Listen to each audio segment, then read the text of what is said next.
Güney Azərbaycan Cümhuriyyət Partiyasının təşəbbüsü ilə Güney Azərbaycan siyasi aktivistləri Dünya Əf Örgütü Amnesty International-a rəsmi müraciət edərək Güney Azərbaycan milli məhbusları barədə ətraflı raport təqdim ediblər.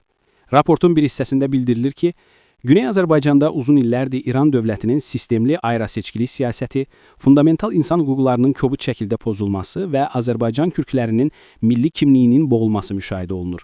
Biz bu toplumun səsini beynəlxalq qurumlara çatdırmaq istəyirik.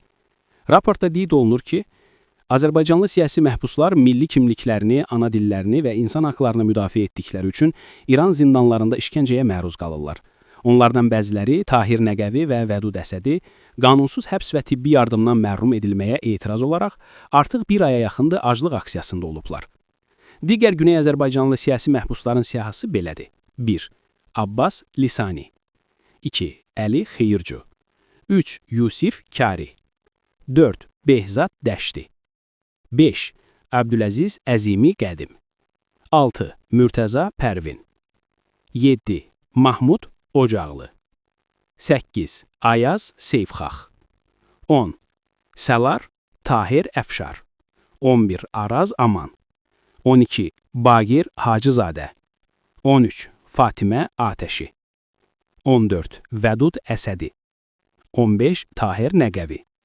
Raportda vurğulanır ki, bu şəxslər yalnız kimliklərini və haqlarını müdafiə etdikləri üçün qanunsuz həbs tibbi yardımın məhdudlaşdırılması, təhlükəsizlik təzyiqləri və milli mədəni kimliklərinin hədəfə alınması ilə üz-üzədirlər.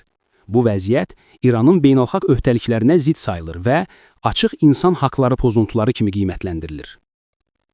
Güney Azərbaycan Cümhuriyyət Partiyasının İnsan Haqları Mərkəzi bu sistematik təqibləri qəti şəkildə pisləyir və Amnesty International, BMT İnsan Haqları Şurası da daxil olmaqla bütün beynəlxalq qurumlardan tələb edir.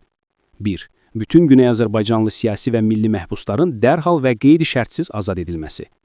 2. Azərbaycan türklərinə qarşı dil, mədəniyyət və təhlükəsizlik yönümlü ayrı-seçkiliyin dayandırılması. 3.